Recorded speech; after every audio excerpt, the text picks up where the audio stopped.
ఏంటి ఏ విధంగా చూస్తారు ఈ రాష్ట్రంలో ఒక అరాచకమైనటువంటి పరిపాలన సాగుతుంది అని అనడానికి ఇది ఒక పరాకాష్ఠ. ఎందుకు అనంటే జగన్మోహన్ రెడ్డి గారి యాంత్రాలకు కానీ జగన్మోహన్ రెడ్డి గారు జరగబోయే ఏ రకమైనటువంటి కార్యక్రమానికైనా జనాలు లక్షలాదిగా తరలిస్తారు కాబట్టి దాన్ని అడ్డుకోవాలి.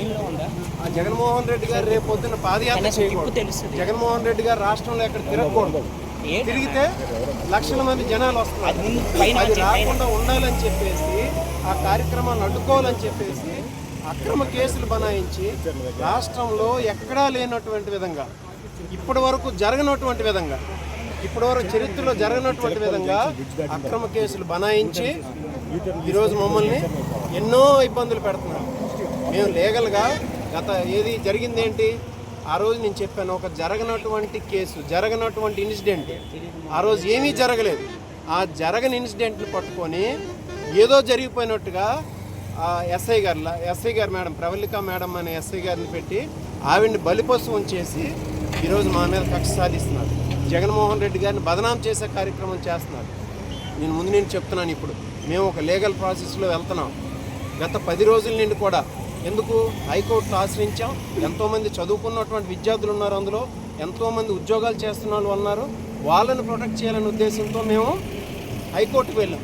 అయితే కోర్టులో ఇంకా మాకు అది పెండింగ్ ఉంటుండగా వీళ్ళలో పోలీసులు ఏంటంటే ఆంధ్రవలస నియోజకవర్గంలో ప్రతిరోజు మహిళల్ని, విద్యార్థుల్ని, యువకులను అందరినీ తీసుకెళ్ళడం, మా క్యాడర్ని తీసుకువెళ్ళి అరెస్ట్ చేయడం, ఇల్లీగల్గా అరెస్ట్ చేయడం.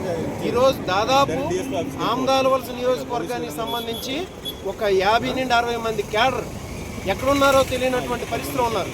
పోలీసులు తీసుకువెళ్ళారు, అబ్స్కాండింగ్లో ఉంచుతున్నారు, తీసుకువెళ్ళి ఎక్కడ వాళ్ళని పెడుతున్నారో తెలియదు. దాదాపు ఒక 50 నుండి 60 మంది క్యాడర్ ఈరోజు ఆమదాలవలస నియోజకవర్గానికి సంబంధించి వాళ్ళు ఎక్కడున్నారో తెలియనటువంటి పరిస్థితిలో ఉన్నారనమాట. అది ఈరోజు అది తప్పక ఇంకేం చేస్తాం, క్యాడర్ని అందరినీ ఇబ్బంది పెడుతుంటే పోలీసులు ఏంటంటే వాళ్ళు అరాచకం చేస్తున్నారు. అందుకని చెప్పేసి ఈరోజు పోలీసుల దగ్గరికి వెళ్ళి లొంగిపోదాం అని చెప్పేసి వచ్చాం. డిఎస్పీ గారి ఆఫీస్కి ఆల్రెడీ ఇన్ఫామ్ చేసాం, డిఎస్పీ గారికి చెప్పాం వస్తున్నామని చెప్పేసి. మా జిల్లా పార్టీ అధ్యక్షులు, నెక్స్ట్ మా అబ్జర్వరు, వాళ్ళందరూ ఎమ్మెల్సీ గారు అందరూ ఉన్నారు. వాళ్ళ డిఎస్పీ గారి సమక్షంలో వెళ్ళి పోలీసులు లొంగిపోదాం అని వస్తే మధ్యలో చిలకపాలెం దగ్గర ఇలా ఆపుతున్నారు. ఒక్క విషయాన్ని అయితే మాత్రం గుర్తుపెట్టుకోవాలండి, ఈరోజు రాష్ట్రంలో ఒక అరాచకమైనటువంటి పరిపాలన సాగుతుంది. జగన్మోహన్ రెడ్డి గారిని ఎలాగైనా అడ్డుకోవాలి. ఆయనకున్నటువంటి ప్రజాభిమానం తగ్గించలేరు కాబట్టి ఎలా అయినా సరే ఆయన్ని ప్రజల్లో ఒక లేనిపోని ఇన్సిడెంట్లు పెట్టేసి, మన దేవరపల్లి ఏం జరిగిందండి, ఒక దేవుడు బొమ్మను తీసుకొచ్చి ఒక దేవుడు బొమ్మను వాళ్ళే కింద పడేసి ఆ ఇన్సిడెంట్ తీసుకొచ్చి చూపిస్తుంది. ఇక్కడ ఒక ప్రవళిక మేడం మీద ఏమీ చేయలేదు. మా ఆడపడిచాడు, ఈ రోజుకి చెప్తున్నాను, మా ఆడపడిచాడు ఆవిడ్ని బలిపశువులు చేసి ఈరోజు మా మీద కక్ష సాధిస్తున్నారు. ఇదంతా జగన్మోహన్ రెడ్డి గారిని బదనాం చేసే ఆలోచన ఇదంతా. కానీ మేము చెప్తున్నాం, మేము ఎవరం కూడా వెనక్కి తగ్గిపోయిన వాళ్ళం కాదు. మేము జగన్మోహన్ రెడ్డి గారి శిష్యులు, జగన్మోహన్ రెడ్డి గారి కోసం ఏమైనా చేయడానికి రెడీగా ఉన్నవాళ్ళం. కాబట్టి మాకు ఏమీ ఇలాంటి కేసులు కానీ ఇవేం బెదిరించలేవు. పోలీసులు ఎంత దారుణంగా ఈ 10 రోజులు ప్రవర్తించారనేది వాళ్ళతో పెట్టిందే తప్పుడు కేసు.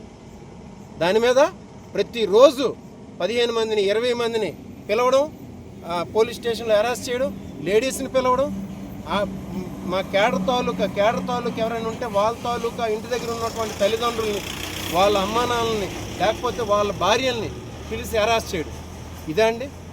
ఇదే పోలీస్ సంస్కృతి ఇక్కడ ఉన్నది.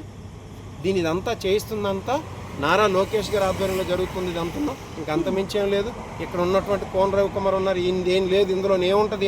ఈయన ఏంటంటే నారా లోకేష్ గారు చెప్పారు ఈరోజు దొరికింది అవకాశం అని 10 పేర్లు ఇస్తున్నాడు ఆయన.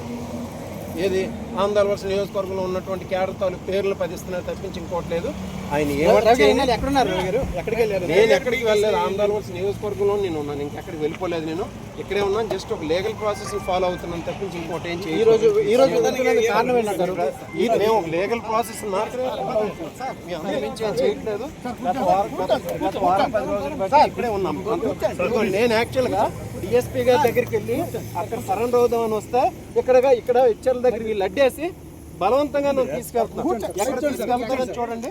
అది మీరే ఇప్పుడు ఎందుకంటే డిఎస్పీ గారు క్లియర్గా చెప్పారు మేము వస్తున్నాం అని చెప్పేసి. క్యాడర్ని ఇబ్బంది పెడుతున్నారు, క్యాడర్ ఇబ్బంది పడకూడదని ఉద్దేశంతో